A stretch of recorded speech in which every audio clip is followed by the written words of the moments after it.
Hello and good morning everyone, my self Aqib Siddiqui. और आज हम लोग पढ़ेंगे क्लास 12th की मैथमेटिक्स का इंटीग्रेशन चैप्टर, जिसका हम लोग आज पढ़ने जा रहे हैं लेक्चर नंबर 1। तो स्टूडेंट्स, हम लोगों ने डिफरेंशिएशन को 5 लेक्चर्स में कंप्लीट कर लिया था। अब बात आती है हमारे इंटीग्रेशन यूनिट की। इसमें हम लोग पूरा इंटीग्रेशन या हम लोग जिसे कहते हैं इंटीग्रल कैलकुलस, जो कि हम लोग अब कंप्लीट करेंगे। तो स्टूडेंट्स, एक बात समझिए चैप्टर स्टार्ट करने से पहले कि इंटीग्रेशन को एंटी डेरिवेटिव भी कहा जाता है। एंटी डेरिवेटिव, एंटी डेरिवेटिव्स का मतलब हुआ कि डिफरेंशिएशन का जस्ट उल्टा, just opposite to that of differentiation. तो चलिए थोड़ा सा पहले डिफरेंशिएशन को जान लेते हैं। उससे पहले ये चीज़ समझते हैं कि डिफरेंशिएशन में बेसिकली कर क्या रहे थे, बेसिक फंडामेंटल मैकेनिज्म क्या फॉलो हो रहा था। तो उसमें क्या था, जैसे स्टूडेंट्स आप समझिए कि 1 है और इसको हमें 2 हिस्सों में तोड़ना है, तो हमें इसको क्या करना पड़ेगा, डिवाइड करना पड़ेगा।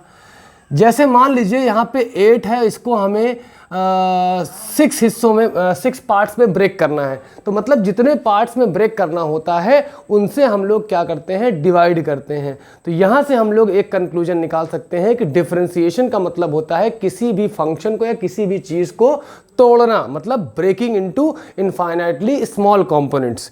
और इंटीग्रेशन का मतलब एंटी डेरिवेटिव, मतलब उन्हीं टूटी हुई चीज़ों को फिर से जोड़ देना, that is called as your integration. तो जैसे हम लोग बात करें कि जैसे मान लो कि हमारे पास एक रॉड है, वी हैव अ रॉड जिसकी लेंथ क्या है, एक्स लेंथ की हमारे पास एक रॉड है। और इस रॉड का जो सबसे छोटा कंपोनेंट है उसको हम लोग बोल देते हैं dx। ऐसे ही हमने dx, तो इसको तोड़ेंगे तो क्या होगा, d/dx करेंगे। इसका मतलब होता है ब्रेकिंग, मतलब छोटे छोटे इनफाइनाइटली स्मॉल पार्ट्स जिनको हम लोग dx कहते हैं, उन पार्ट्स में तोड़ देना। और इंटीग्रेशन का मतलब होता है ये सिंबल, ये क्या है, symbol for integration. This is your symbol for integration, इसको बोलते हैं। और समेशन भी बोलते हैं, समेशन बोलते हैं, जिसका सिंबल ये होता है। अब इन्हीं इनफाइनाइटली स्मॉल कंपोनेंट्स को अगर हम जोड़ दें तो क्या बन जाएगा, फिर से वही चीज़ मिल जाएगी। तो एक बात बताइए, अगर हमें करना है इंटीग्रेशन ऑफ dx, मतलब सारे dx एलिमेंट को जोड़ दें। सपोज करिए इस मार्कर की लेंथ x है और हमने इसको इनफाइनाइटली स्मॉल कंपोनेंट्स में तोड़ दिया, dx। तो तोड़ने का मतलब हुआ कि हमने इसको डिफरेंशिएट कर दिया। और अगर सारे इनफाइनाइटली स्मॉल कंपोनेंट जो dx कई सारे हैं हमारे पास, हम सबको फिर से जोड़ दें, समेशन कर दें सबका, तो हम क्या बोलेंगे कि अब बताइए सारे dx टूट गए और सबको जोड़ दिया तो क्या बन जाएगा आपका, फिर से x बन जाएगा। तो आप ये समझिए कि सारे dx, जैसे ये है, ये dx, ये dx ऐसे n नंबर में तोड़ देते हैं। इन सबको जोड़ देंगे तो हमें एक पूरा स्ट्रक्चर फिर से मिल जाएगा, एंड दैट स्ट्रक्चर की लेंथ क्या होगी, and the length of that structure will be your dx। तो dx में मतलब dx को इंटीग्रेट करेंगे तो हमें फिर से क्या मिल जाएगा, x मिल जाएगा। याद रखिएगा इंटीग्रेशन हमारे पास 2 तरह का होता है, एक इनडेफिनिट इंटीग्रेशन, एक इनडेफिनिट और एक होता है डेफिनिट। याद रखिएगा कैलकुलेशन करते वक्त हम लोग डेफिनिट इंटीग्रेशन के आंसर में लास्ट में क्या लगा देंगे, एक कांस्टेंट लगा देंगे। अगर आपको याद हो कि डिफरेंशिएशन करते वक्त हम लोग कांस्टेंट्स को क्या कर दिया करते थे, 0, तो उन्हीं कांस्टेंट को, क्योंकि हम लोग एग्जैक्टली तो नहीं जान सकते ना कि कांस्टेंट कौन सा है जब तक कोई लिमिट वगैरह ना दी हो, लोअर लिमिट या अपर लिमिट, तो इसलिए एक सी लगा देते हैं ताकि ये पता चले कि there must be a constant in that. तो डेफिनेट इंटीग्रेशन का मतलब होता है, ऐसे रिप्रेजेंट करते हैं, जब यहाँ पे लिख दिया जाए, मान लो ए से लेके बी तक जा रहा है, तो lower is called as your lower limit and upper is called as your upper limit. ये बात मेरे ख्याल से आप लोगों को समझ में आ गई होगी। तो इंटीग्रेशन और डिफरेंशिएशन में फर्क देख लिया आपने। अब चलिए हम लोग थोड़ा सा आगे बढ़ते हैं इसमें। तो अभी फिलहाल हम लोग जो पढ़ेंगे वो इनडेफिनिट इंटीग्रेशन पढ़ेंगे।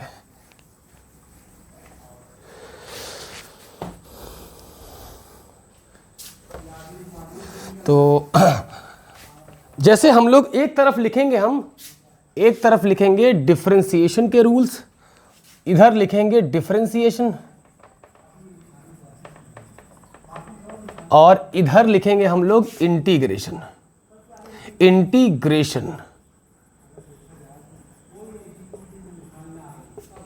अब देखिए डिफरेंशिएशन में हमने क्या पढ़ रखा है, D by D x of X to the power N, ये पढ़ रखा है हमने n x की power n minus one, and there is no boundation for that, for the value of n की वैल्यू कुछ भी हो सकती है। तो इंटीग्रेशन में हम लोग पढ़ेंगे, पहला फॉर्मूला ऐसे मान लीजिए ये है, this is our first formula.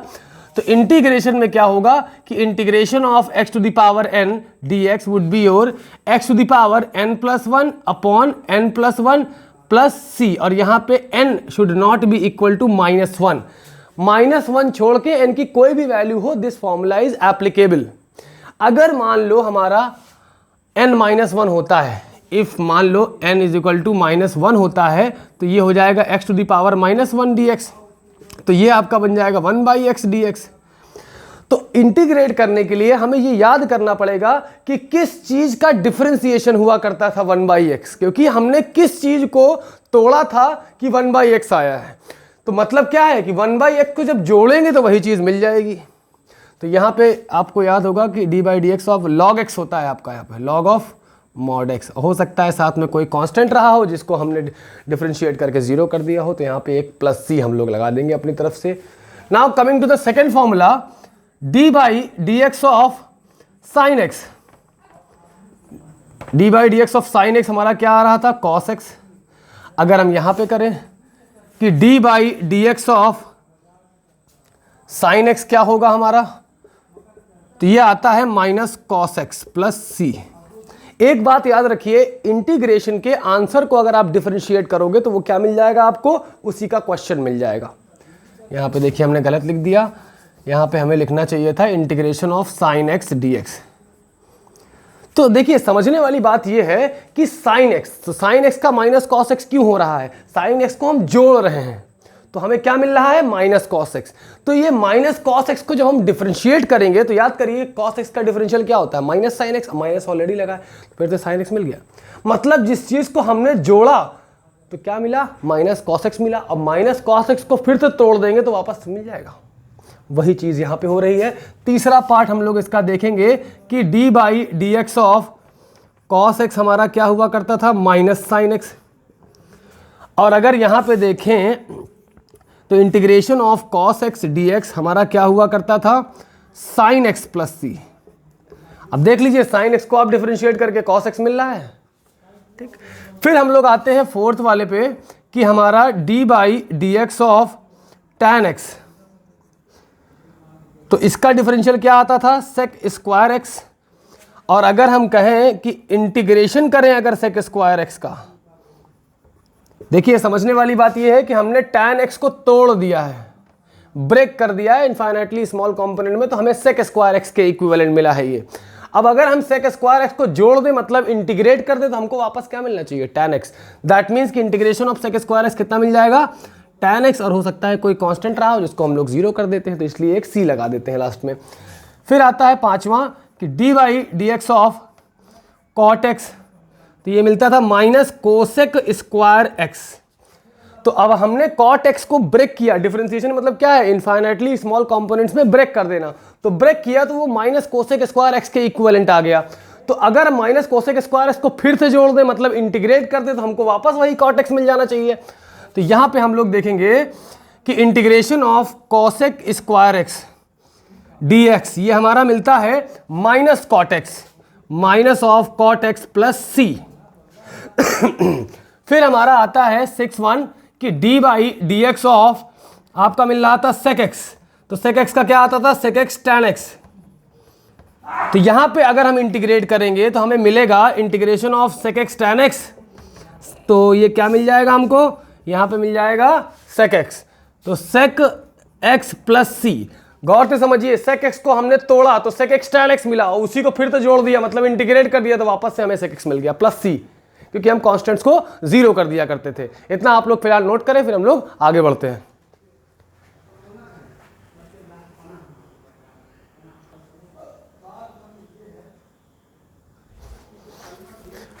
चलिए अब हम लोग देखते हैं कि d by D x of, जब हम e to the power x किया करते थे तो उसका e की पावर x आया करता था। अगर हम इंटीग्रेशन ऑफ e की पावर x करेंगे तो वही चीज़ फिर से मिल जाएगी, क्योंकि डिफरेंशिएशन में भी कुछ नहीं बदलता था और इंटीग्रेशन में भी इसका कुछ नहीं बदलेगा।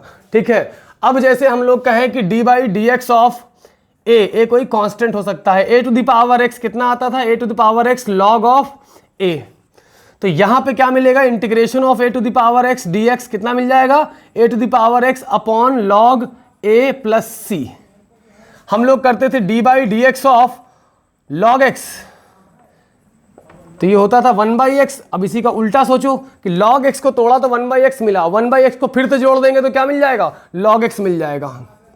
तो इसका मतलब हुआ कि इंटीग्रेशन और डिफरेंशिएशन आपस में क्या है, अपोजिटली रिलेटेड है। मतलब integration can be considered as the anti derivative, derivation का, डिफरेंशिएशन का या डेरिवेटिव्स का जस्ट रेसिप्रोकल कह रहे हैं, डिफरेंशिएशन का जस्ट उल्टा प्रोसेस। डिफरेंशिएशन अगर तोड़ने का नाम है तो इंटीग्रेशन टूटी हुई चीज़ों को फिर से जोड़ने का नाम है। तो ये चीज़ मेरे ख्याल से आप लोगों को समझ में आई होगी। अब देखिए, जैसे एक काम करते हैं, मैंने आपसे कहा कि इंटीग्रेशन के किसी भी आंसर को आप डिफरेंशिएट करोगे तो आपको वापस क्वेश्चन मिल जाएगा। ये कॉन्सेप्ट बनाने वाली चीज़ है, थोड़ा समझिएगा इसको अच्छे से। जैसे मान लीजिए कि हमारे पास इंटीग्रेशन का कोई फॉर्मूला मौजूद है। इंटीग्रेशन का जो बेसिक फॉर्मूला है क्या है, x to the power n dx। क्या आता है रिजल्ट इसका, x की power n+1 upon n+1 plus c। तो अगर हमने क्या किया, इन सबको जोड़ा तो ये मिला, और इस सबको अगर वापस तोड़ दें, मतलब वापस डिफरेंशिएट कर दें, मतलब कि d by D x of x to the power n+1 upon n+1 plus c, इनको फिर से तोड़ दें तो हमें वापस क्वेश्चन मिल जाना चाहिए, क्योंकि ये जोड़ के ये मिला है तो तोड़ के वापस ये मिल जाएगा। समझने वाली बात है। अब ये बारी बारी से डिफरेंशिएट करेगा, इसको भी करेगा और इसको भी करेगा, तो क्या आएगा, d by D x of x to the power n+1 upon n+1 plus d by D x of c। तो n+1 एक कांस्टेंट है तो ये बाहर आ जाएगा और आपको मिलेगा d by D x of x to the power n+1, और कांस्टेंट है तो ये 0 हो गया। अब देखिए ये पूरा सिस्टम हमारे पास क्या है, n है तो डिफरेंशिएशन क्या होता है, n मतलब n+1, n बेसिक में नीचे था वो तो रह गई, n x की पावर n-1। तो गौर से समझिए कि देखिए n+1 कैंसिल आउट और 1 कैंसिल आउट, फिर से आपको x to the power n मिल गया। ठीक है, इसे आप लोग नोट करें। अब देखिए एक छोटा सा रूल है, जैसे कि अगर हम कहें कि integration of ax plus B whole to the power n dx। अब देखिए हमें x to the power n का तो पढ़ाया गया है, लेकिन यहाँ पे क्या है कि ऐसा भी रूल नहीं लगा सकते कि x की पावर n का पढ़ाया गया है तो x की पावर n इसको कुछ देर के लिए x मान लें, फिर बाद में इंटीग्रेट कर दें। वहाँ डिफरेंशिएट करते थे, यहाँ इंटीग्रेट कर दें, ऐसा नहीं है, लेकिन हाँ कुछ हद तक उसी से मिलता जुलता है। अब ये किस तरह से लग रहा है भाई, डायरेक्टली देखने पे यही लग रहा है कि it is somewhat like x to the power n। तो आप कुछ नहीं, x की पावर n वाला फॉर्मूला लगा दीजिए इंटीग्रेशन का, मतलब ax प्लस b की पावर n+1 अपॉन n+1, ये लगा दिया फॉर्मूला आपने। ठीक, अब देखिए पहली बात तो ये जो भी तरीका हम डिस्कस करने जा रहे हैं, इसमें सबसे इंपॉर्टेंट चीज ये है कि this method is only and only applicable for the power of x1। x की पावर इससे ज्यादा अगर होगी तो काम नहीं चल पाएगा। देखिए ये आपका कांस्टेंट है और ये भी आपका कांस्टेंट है। ठीक, ये तब के लिए है केवल। तो अंदर का डिफरेंशियल अगर हम इसको अलग से डिफरेंशिएट करें कि d by D x of ax plus b, तो क्या होगा, d by D x of ax plus d by D x of b तो कांस्टेंट है, 0 हो गया, a बाहर लिया, d by D x of x कितना हो गया आपका, a ही तो आ रहा है। तो जो भी डिफरेंशियल आए अंदर वाले का, पावर n के साथ डिफरेंशिएट नहीं करना, अंदर वाले को जिसको आपने x मन में कुछ देर के लिए सपोज किया है, उसके डिफरेंशियल को रेसिप्रोकल में डाल दीजिए। एग्जाम्पल के तौर पे समझते हैं। एग्जाम्पल के तौर पे ये कि अगर हम कहें कि इंटीग्रेशन ऑफ 2x प्लस 5 की पावर 86, अब इतनी लंबी पावर कब तक एक्सपैंड करते रहोगे। ठीक है, तो करना ये है कि x की पावर n टाइप का लग रहा है तो इसको मन में कुछ देर के लिए x अज्यूम करो। तो ये आएगा x की पावर n+1, दैट मीन्स कि 2x प्लस 5 की पावर 86 प्लस 1 अपॉन n+1, मतलब 86 प्लस 1। क्लियर। और अंदर के मटेरियल को क्या करें, डिफरेंशिएट करें और रेसिप्रोकल करके लिख दें। तो अंदर के मटेरियल का डिफरेंशिएशन 2x का डिफरेंशियल क्या होगा, 2 बाहर लेंगे, x का 1 और 5 का 0, तो यहाँ पे 2 × 1 बचेगा ना, क्योंकि जब हम करेंगे ऐसे d/dx ऑफ 2x + 5 तो ये आएगा आपका d/dx of 2x plus d/dx of 5 तो कांस्टेंट है, 0 हो गया, 2 बाहर लिया, d/dx ऑफ x। तो इतना कॉमन अंडरस्टैंडिंग बनानी पड़ेगी भाई। तो यहाँ पे 2 लिख देंगे उठा के रेसिप्रोकल, जो भी डिफरेंशियल आया, कितना आया डिफरेंशियल 2 आया, x का 1 हो गया, तो यहाँ लिख दिया। दैट मीन्स कि हमें इसका आंसर मिल गया 2x + 5 whole to the power 87 upon 2 × 87, जो भी हो सॉल्व करके लिख लीजिए, प्लस सी लगा दीजिए। ठीक, उम्मीद करते हैं कि आपको ये फॉर्मूला, ये तरीका समझ में आ रहा होगा। इसे आप लोग पॉज करके नोट कर सकते हैं। अब देखिए, this method is applicable for all but the condition is that the maximum power of x, या x की पावर क्या हो, सीधा सीधा 1 होनी चाहिए, इससे ज़्यादा नहीं। जैसे आपको दिया हुआ है sign of ax + b dx, तो आपको पता है ना साइन का फॉर्मूला, तो अंदर वाले को कुछ देर के लिए मन में x इमेजिन कर लीजिए। तो साइन का फॉर्मूला क्या होता है, -cos x इंटीग्रेशन में +c, और अंदर का जो भी मटेरियल उसको डिफरेंशिएट करिए। तो यहाँ पे भी ax + b था, तो इसका डिफरेंशियल कितना आया था, a आया था, तो उसी को रेसिप्रोकल में डाल दीजिए। अगर आपसे कहे integration of cos of ax + b dx, तो cos का इंटीग्रल क्या पढ़ा है आपने, यहाँ पे भी इंटीग्रल किया था साइन का cos, यहाँ पे भी cos का साइन, तो cos का आएगा sign of ax + b + c, अंदर का डिफरेंशियल क्या आएगा 1/a।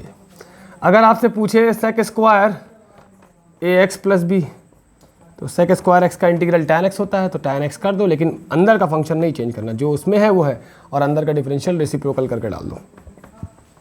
क्लियर है ये चीज़। जैसे आपसे कहा जाए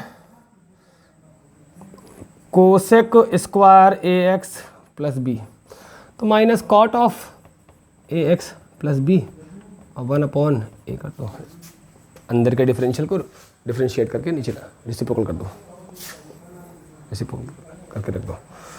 ठीक है, अगर आपको दिया है integration of e⁴ ax + b dx, तो e⁴ x का इंटीग्रल क्या होता है, e⁴x ही होता है, ax + b। अब ये x है नहीं, इसको कुछ देर के लिए सपोज किया होगा ना, तभी तो ये आया है, तो अंदर वाले को डिफरेंशिएट करो तो a बचेगा, उसी को रेसिप्रोकल करके डाल देना है।